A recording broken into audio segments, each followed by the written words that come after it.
During the Shikshamana training course, I started to go through the monastic mind verse that you say, and at the end of the meditation session in the morning. And I only got through the first sentence. So I thought I would try and continue on from there. We'll see how far we get today, and it may take a few BBCs. Okay, the sentence I explained already was a monastic mind is one that is humble, imbued with the Buddhist worldview, dedicated to cultivating mindfulness, clearest knowing, which is also translated as introspective awareness, love, compassion, wisdom, and other good qualities. Okay, so we did that one. Everybody's got that down pat, right?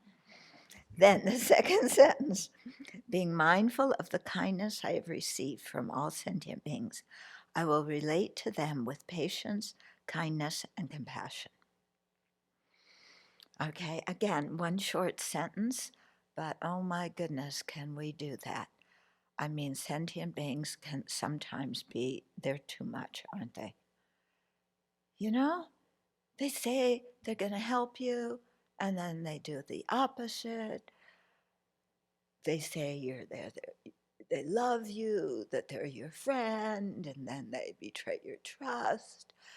And we give them advice, and they tell us to. I mean, can you imagine? And so, how are we supposed to treat them with kindness and compassion? Patience, yes. I'm going to tolerate these imbeciles. You know, there's something maybe wrong with our attitude, don't you think? So I think the real key here is to come back to their kindness and how dependent we are on them.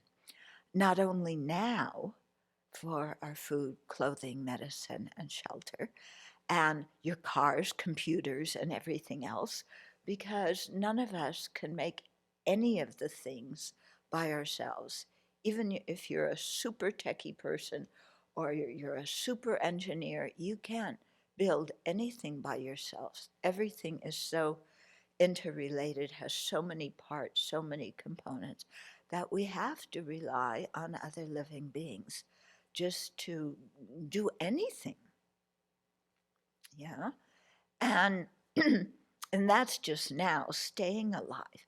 But when you think that we were born and we came out of the womb, we couldn't do anything.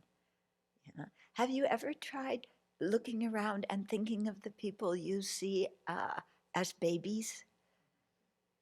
Yeah, I do, and I find it very helpful, and especially people I don't like, to think of them as babies.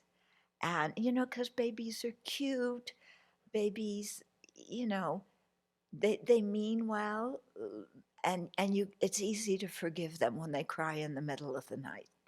Okay, grown-ups, when they cry in the middle of the night, it's like, shut up. But babies, we could, oh, they're so adorable. Yeah. So I find it very helpful to think of people as babies sometimes, and to also think of myself as a baby, and that other people took care of me when I was a baby. Yeah. I mean, how often did we think of that? I never thought of what my parents did for me when I was little until I met the Dharma. And then my teacher, when he goes into this whole long explanation of the kindness of the mother, and father, but they really focus on the mother. And it was like, oh my goodness, I didn't realize that. Yeah. And then to think that in previous lives, everybody's been our mother at one time or another. And we've had that very close, intimate feeling with everybody. And everybody's been that kind to us.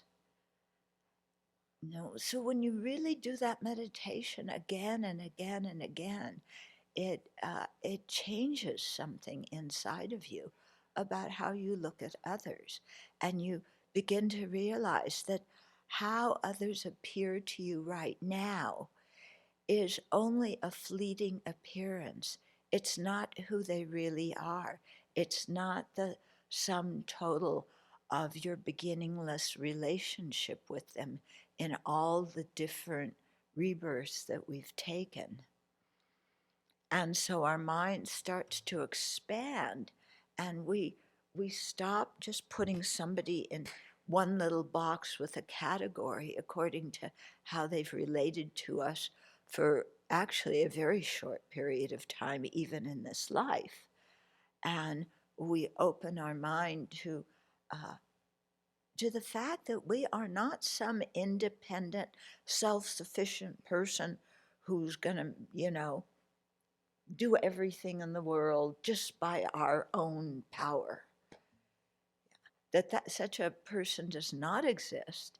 And if we have any fantasy of being like that, that is very clearly a fantasy, because we're totally dependent on others. And so when we really see that and we see the kindness that we've received, from education to just keeping us fed when we were an infant, to keeping us from killing ourselves when we were babies, yeah, um, then, we see the kindness, and it becomes easier to be tolerant and uh, to be patient with others' weaknesses and others' faults. Yeah. Also, regarding their weaknesses and faults, I find that a lot of the times the things that I get annoyed at, actually, the other person is trying to help me, but they're not helping me as fast as I want or in the way that I want, or somehow, you know, I'm critical of the methodology or the time frame, but actually their message, their motivation is to help. Yeah. But again, I'm totally blind and obscured from seeing that.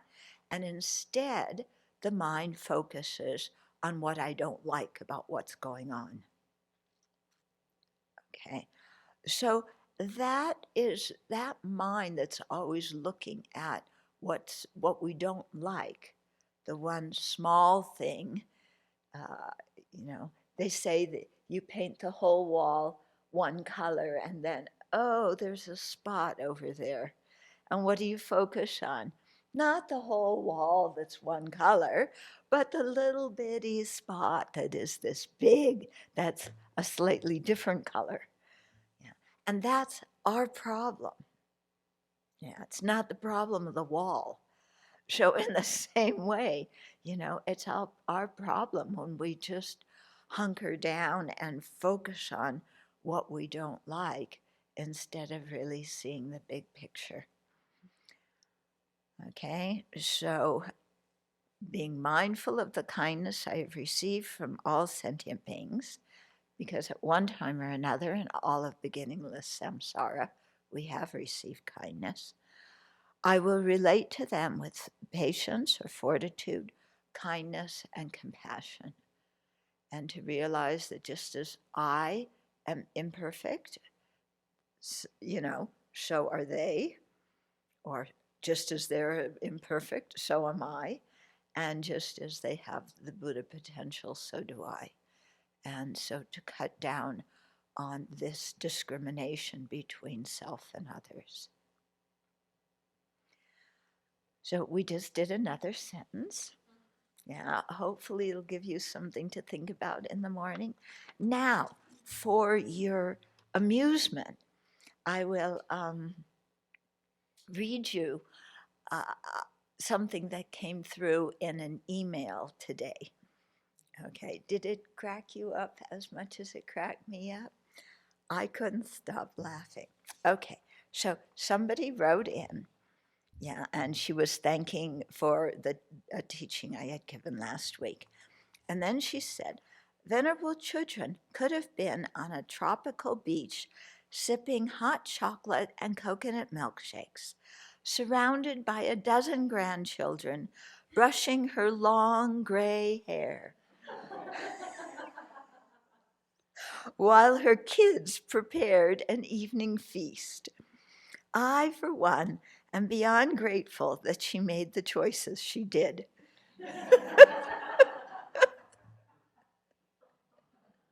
So I just cracked up. Yeah. So if for those of you who are having any doubt about ordination, think of this and think of you know, imagine yourself on that beach and you're sipping hot chocolate and coconut milkshake and somebody's brushing your long gray hair. And you have a big feast to look forward to. And then, see, do you want that or do you want the life you have?